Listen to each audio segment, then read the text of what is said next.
Must be getting very tired. Am I the 16th or 17th?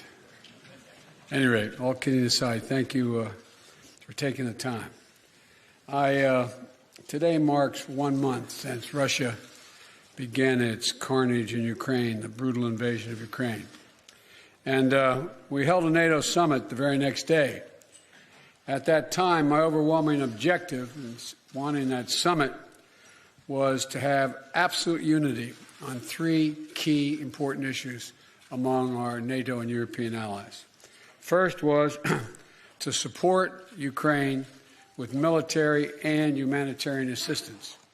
Second was to impose the most significant sanctions, economic sanction regime ever, in order to cripple Putin's economy and punish him for his actions.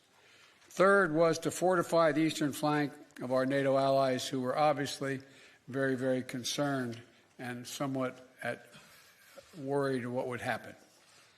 We accomplished all 3 of these, and today we're determined to sustain those efforts and to build on them.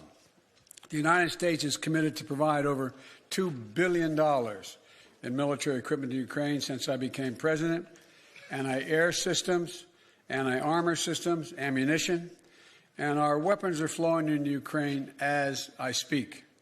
And today I'm announcing the United States is prepared to commit more than $1 billion in humanitarian assistance to help get relief to millions of Ukrainians affected by the war in Ukraine.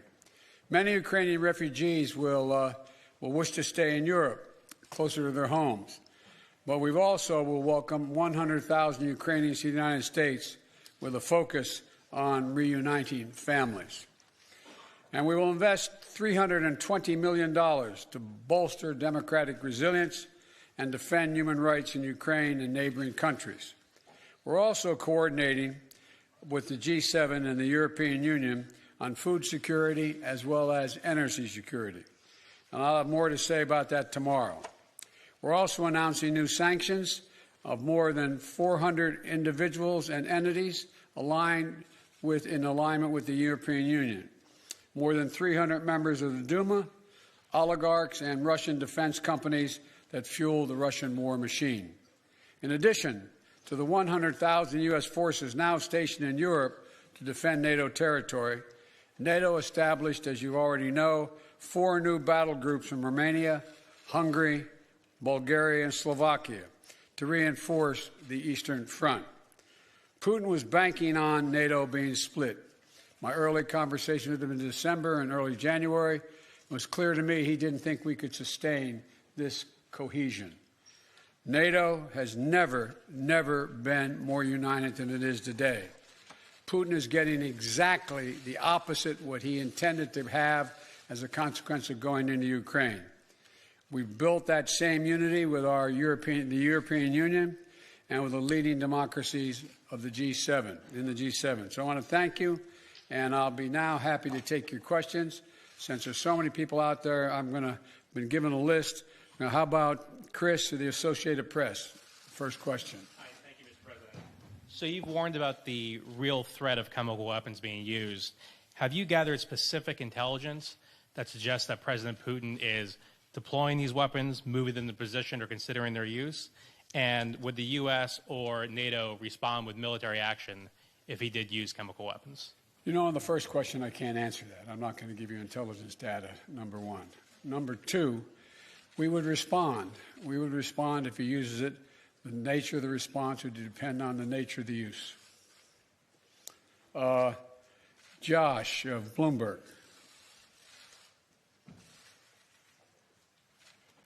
Perhaps I'll just project, Mr. President. Thank you very much. If I had your voice, I'd have been elected a lot earlier. I'll give it a try. He's got a long arm. Thank you.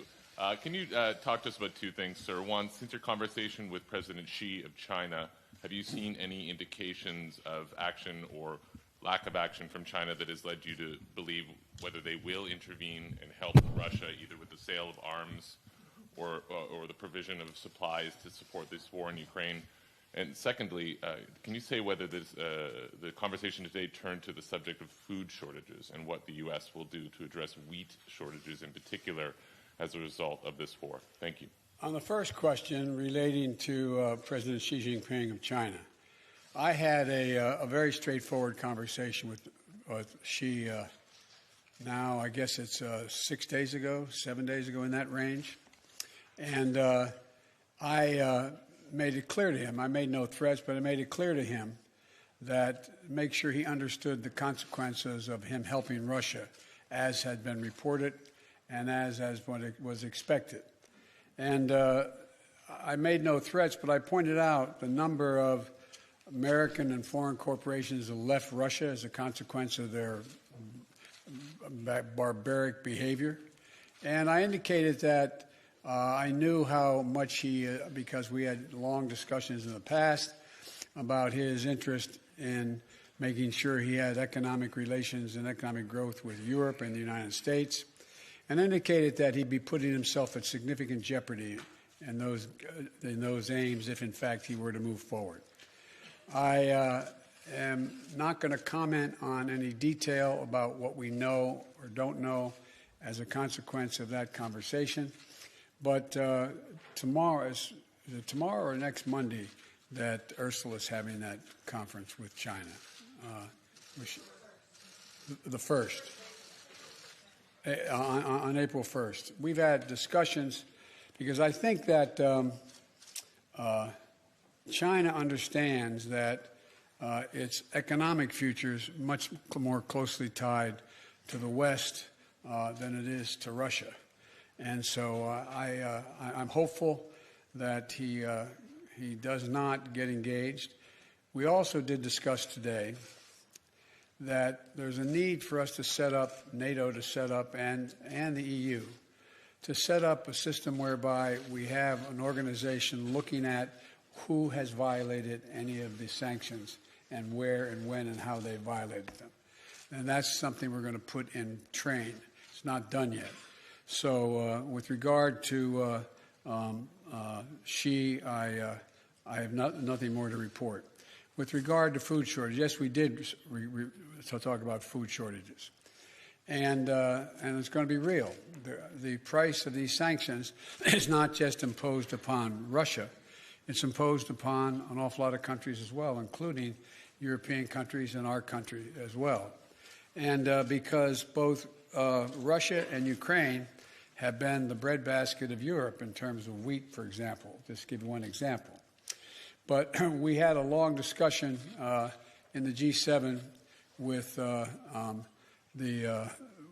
both the United States, which has a significant, the third largest producer of wheat in the world, as well as Canada, which is also a major, major producer. And we both talked about how we could increase and disseminate more rapidly food shortages. And in addition to that, we talked about urging all the European countries and everyone else to end trade restrictions on sending limitations on sending food abroad. And so we are in the process of working out with our European friends what it would take to help alleviate the concerns relative to food shortages. We also talked about a significant major U.S. investment, among others, in terms of providing for the need for humanitarian assistance, including food, as we move forward.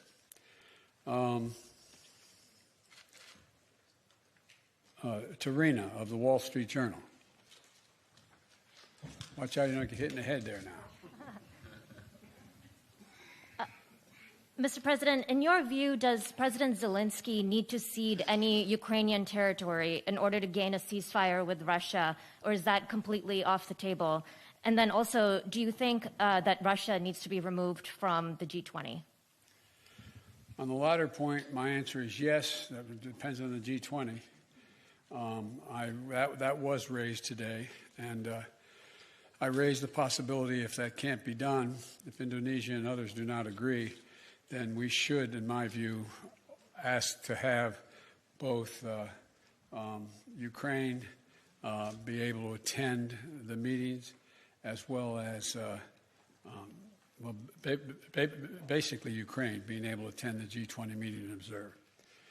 With regard to, what was the first question?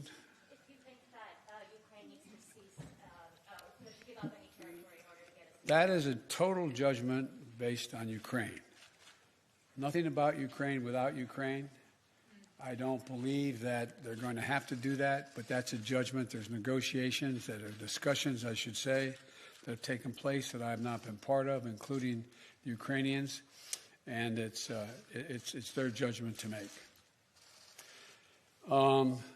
Cecilia, ABC. There you are. Oh, thank you. Sir, you've made it very clear in this conflict that you do not want to see World War III. But is it possible that in expressing that so early that you were too quick to rule out direct military intervention in this war? Could Putin have been emboldened knowing that you are not going to get involved directly in this conflict? No and no. And to clarify on chemical weapons, if chemical weapons were used in Ukraine, would that trigger a military response from NATO? It would trigger a response in kind. Whether or not you're asking whether NATO would cross, we'd make that decision at the time. And my final question, because you're heading to Poland tomorrow, do you think that getting a first-hand look at the effects of this war on these millions of Ukrainians who have fled their country could change the way that you might respond?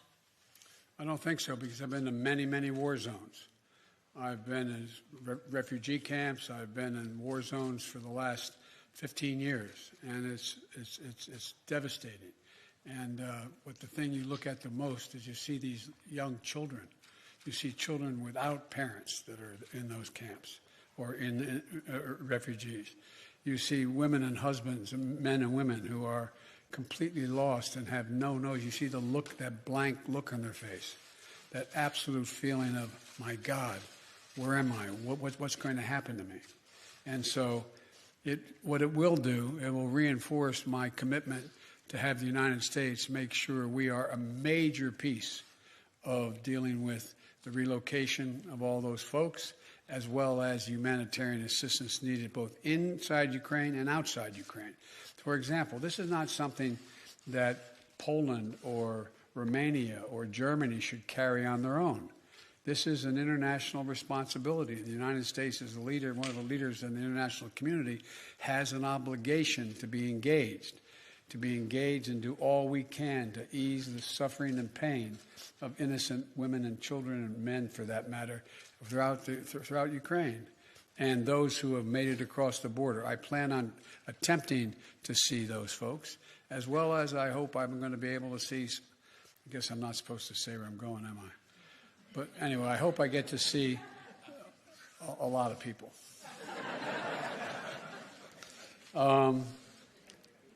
Marcus, Der Spiegel.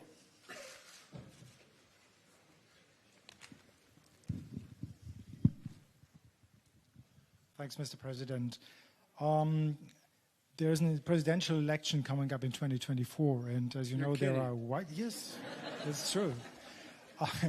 And there are widespread concerns in Europe that a figure like your predecessor, maybe even your predecessor himself, might get elected president again. So are there any steps, anything you are trying to do and NATO is trying to do here these days to prevent what you're trying to do becoming undone 2 years from now? Thank you. No, that's not how I think of this. I've been dealing with foreign policy for longer than anybody that's involved in this process right now. I have no concerns about the impact. I made a commitment when I ran this time. I wasn't going to run again, and I mean that sincerely. I had no intention of running for president again. And until I saw those folks coming out of the fields in Virginia carrying torches and carrying Nazi banners and literally singing the same vile rhyme that they used in Germany in the early 20s, or 30s, I should say. And then when the gentleman you mentioned was asked what he thought, and a young woman was killed, a protester, and he was asked what he thought, he said, "They're very good people on both sides." And that's when I decided I wasn't going to be quiet any longer. And when I ran this time, and I think the American press, whether they look at me favorably or unfavorably, will acknowledge this, I made a determination.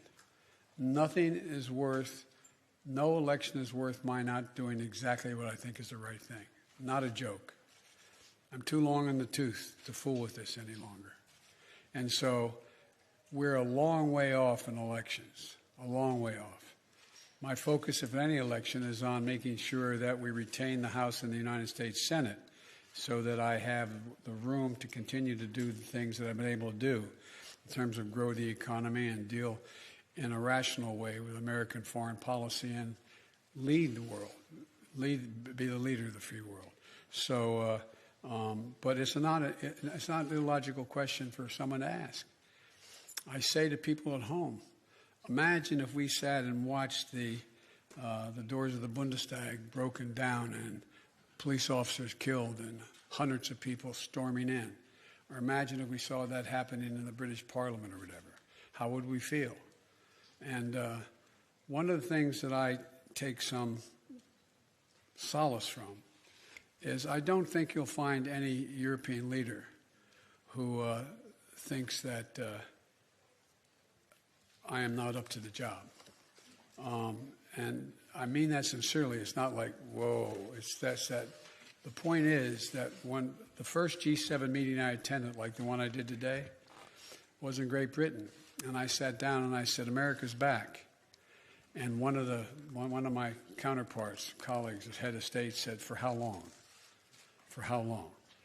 And so I don't blame, I don't criticize anybody for asking that question. But the next election, I'd be very fortunate if I had that same man running against me. Thank you very, very much.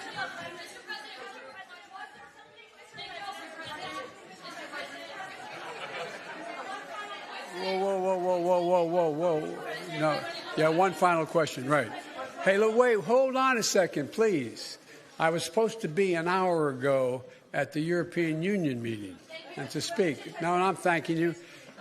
So someone I haven't called on before. You.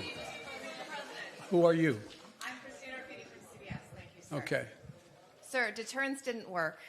What makes you think Vladimir Putin will alter course based on the action you've taken today? Let's get something straight. You remember, if you covered me from the very beginning, I did not say that, in fact, the sanctions would deter him. Sanctions never deter. You keep talking about that. Sanctions never deter. The maintenance of sanctions, the increasing the pain, and the demonstration why I asked for this NATO meeting today is to be sure that after a month we will sustain what we're doing, not just next month, the following month, but for the remainder of this entire year. That's what will stop him. You believe the actions today will have an impact on making Russia change course in Ukraine? That's not what I said. You're playing a game with me. I know. The answer is no. I think what happens is we have to demonstrate the purpose. The single most important thing is for us to stay unified. And the world continue to focus on what a brute this guy is. And all the innocent people's lives are being lost and ruined and what's going on. That's the important thing. But look, if you're Putin and you think that that Europe is going to crack in a month or 6 weeks or 2 months, why not? They can take anything for another month, but we have to demonstrate. The reason I asked for the meeting, we have to stay fully, totally, thoroughly united. Thank you.